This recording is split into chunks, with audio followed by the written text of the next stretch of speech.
Hey guys, welcome back to the channel. Today we're going to talk to you about my son's Atomic Orange C6 Corvette. He had a side tank on his radiator burst a couple of weeks ago, and he ended up ordering a Dewitt Radiator, all aluminum replacement radiator. So the work wasn't done here. He is in LA where he lives, and he did the work there, and he did the filming for it and sent me the video, and I put together the episode because what's important here is that my son has hand tools and really no jacks of any kind. He doesn't even have a floor jack yet. He made homemade ramps out of 2x6s that he nailed together so that he could get under the car and perform the work. So, but he was able to do it, and he did it with just your basic hand tools. But the most important thing is that the radiator is an upgrade. It cools better, it'll last longer, and you know, as far as money-wise, it was probably 100% more than a new radiator from GM with the plastic tanks, but the cooling capacity and the reliability and the reputation of DeWitt's make it a must-do upgrade if you have to remove your radiator or you have a damaged radiator. There's no point to run these cars any hotter than you have to. So he did the work. His roommate Betty was the camera. So I'm going to go ahead and we'll switch over to LA right now, and you take a look for yourself.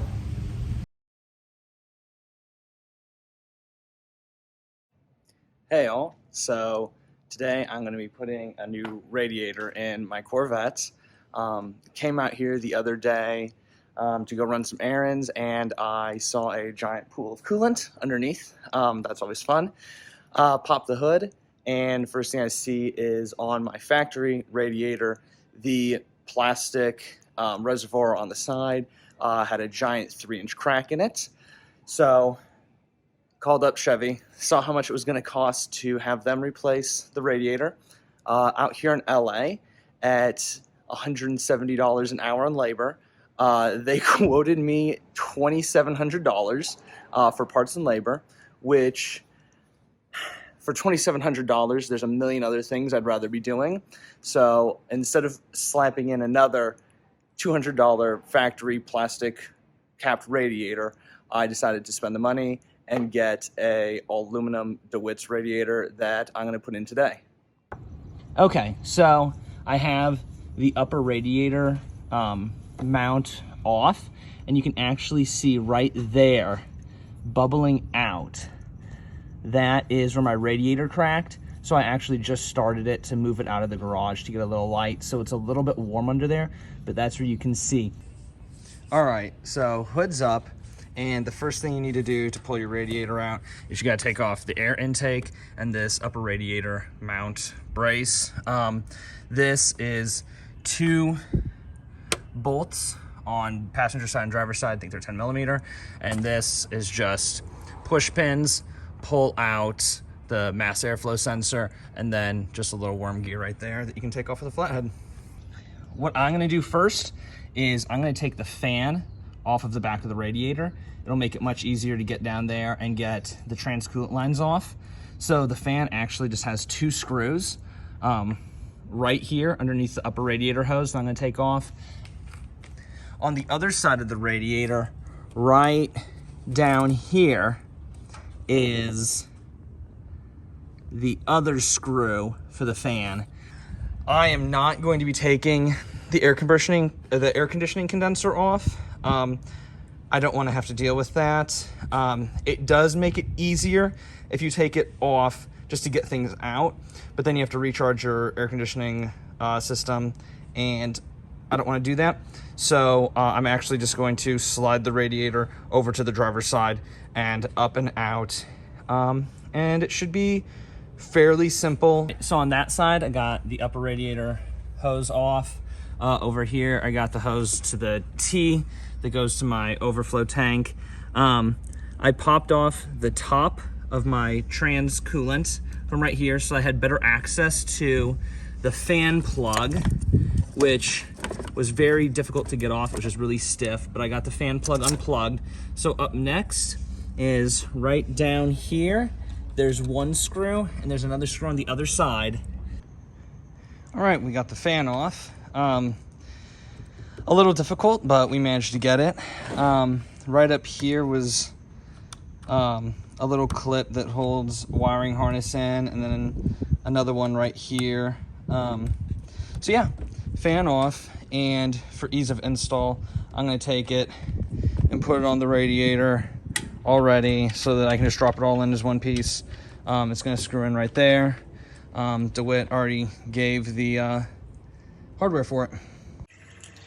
Here you can see where we're at. The fan finally came out. So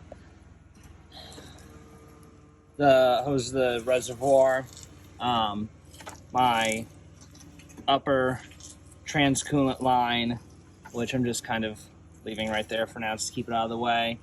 And then the lower transcoolant line, which is underneath the lower radiator hose, is already off.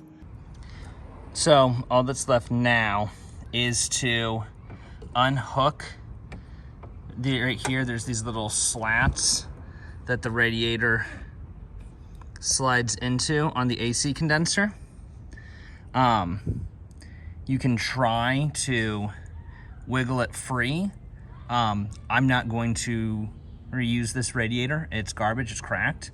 So I feel no shame in saying that I'm just going to take my snippers right here and grip on to the part of the radiator and just kind of mangle it and pull it forward. And I'm actually just gonna snip those plastic pieces off because it's gonna be easier for me, and I'm not trying to reuse this radiator. Here's the passenger side. You can see I just snipped that little plastic piece right off, and now my radiator is free of the condenser. All right, got the radiator out. Extremely difficult. I ended up having to break off 3 of the 4 tabs on the plastic part of the radiator, but it's out. Go. All right, so here's what I was talking about. These clips, this is the only one that's left now. These are what the AC condensers sit on, and they are extremely difficult to kind of finagle the radiator out from behind. This is cracked right here. I'm not using it. I don't care about it. So I just took some pliers and I just snapped these really difficult ones off. This one was actually just kind of came out on its own. It made getting the radiator out 1,000 times easier. And yeah. All right, and here's the DeWitt Radiator. This is all aluminum and hand-built by DeWitt in America, so keeping it all American, which is kind of cool. It's also what my dad had in his C3, so I'm going to trust that if it's good enough for him, it is definitely good enough for me. So we got on this side, upper radiator hose mount, lower radiator hose. This and this are for my fan. I'm going to be reusing the stock fan that came in the car.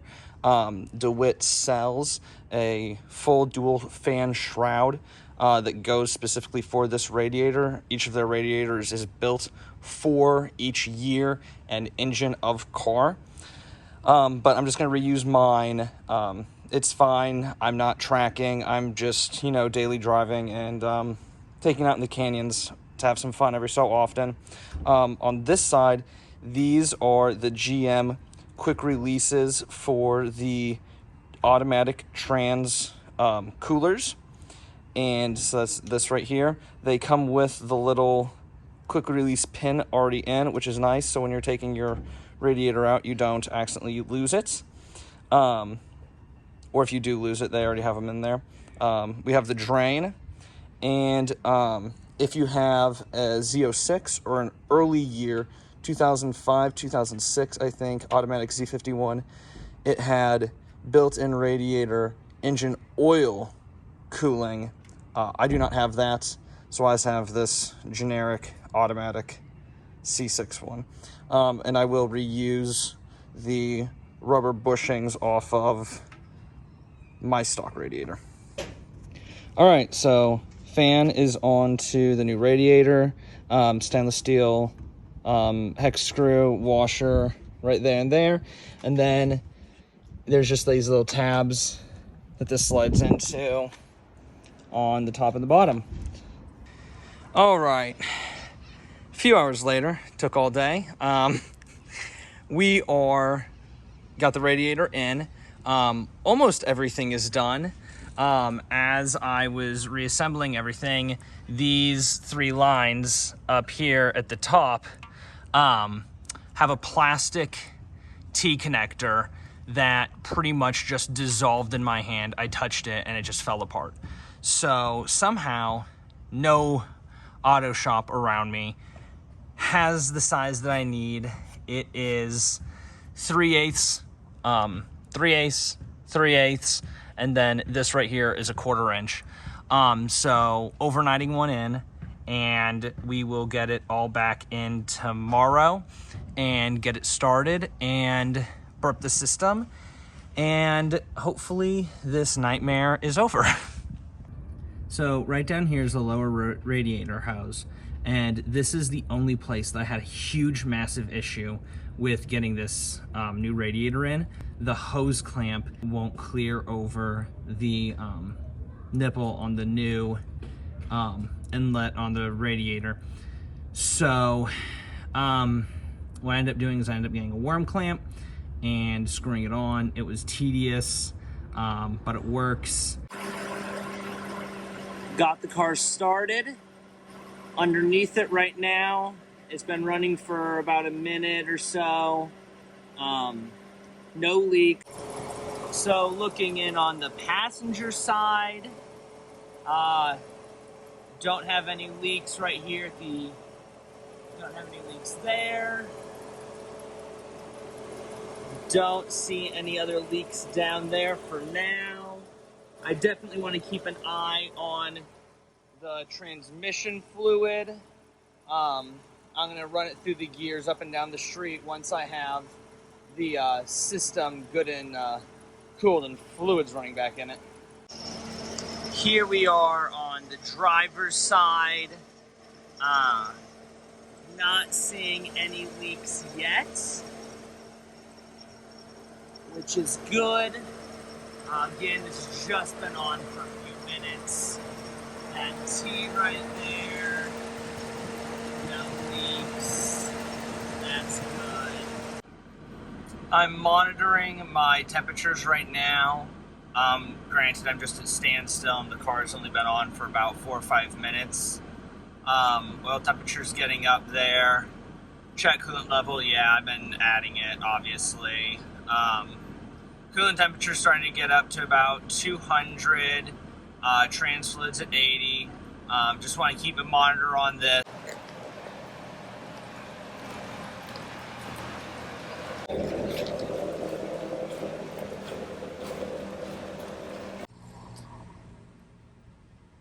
Alright, so here I am in some LA traffic. I got everything put back together and I decided to take it out.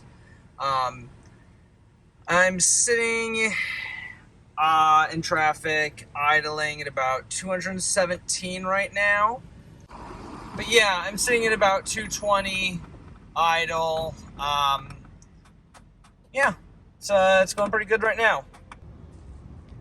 Alright, so I have everything back together underneath the hood. I started burping the system a few times and driven the car up and around the block. No leaks whatsoever, so problem solved. Alright, so this week I'm getting new wheels finally. These are the original wheels from 2008, and I am the 4th owner of this car, so they are a little bit curved and extremely worn. So I talked to PK Auto up in the Valley, Sun Valley in Los Angeles, and they're hooking me up with BC forged rims. They are, I'm getting, my fronts are 18 by 9.5, and my rears are 19 by 11 because I want this to be a little more aggressive and really fill up the wheel wells. And then I'm currently running Pilot Sport All Season 3s and 3 Pluses, and they're really good tires. I drove from Los Angeles to St. Louis, Missouri, and back during the winter, and actually got caught in a rainstorm in Texas and Missouri, and they were really great, but I spend 90% of my time in Los Angeles, so I'm going to go with Michelin Pilot Sport 4S's. Well, I hope there was some useful information there for you guys. I think he pretty much covered the basis of it, especially trying to get the radiator in and out without really messing with the condenser. So that was a big plus. He didn't have to have the AC system charged or anything like that. So one of the things that I did want to point out is, unfortunately, after he got done, for some reason, one of the automatic transmission cooler lines wasn't snapped in all the way. Nothing catastrophic. Caught it in time. Made sure that it was secured all the way, and that clip was all the way in and holding that. So something to check. He's been keeping up with me since then. Car runs a lot cooler idling in traffic on the highway, and that's good for any engine. So I hope you enjoyed it. On a side note, I did sell the Honda Element. I mentioned earlier that I might be putting a video on that. So that car is sold, so that's gone. I do have the rear fascia for my son's CTSV Cadillac. We're going to be doing that, and that's going to be a video coming out shortly. And I ordered the black stinger stripe for the hood for behind the radiator vent up to the windshield. I actually got a GM1 OEM. It is the carbon flash metallic. And what that means is, if you look at these cars, the side skirts and the diffuser and even the vent in the hood, they have a metallic in the plastic that's molded into the plastic. So I wanted to get the carbon metallic stripe that matched, so it would all flow. It didn't look off. And I've seen them anywhere from aftermarket from $20 to $200. So I just went with the GM one. I know it's right, I know it fits, and it's the right color or surface area that I'm looking for. So stay tuned. We'll have a couple more videos coming out. I'll show the install on the Stinger stripe and my son's Cadillac rear fascia, and eventually we're going to start ordering carbon fiber parts for the Grand Sport. Stay tuned. Thanks for subscribing.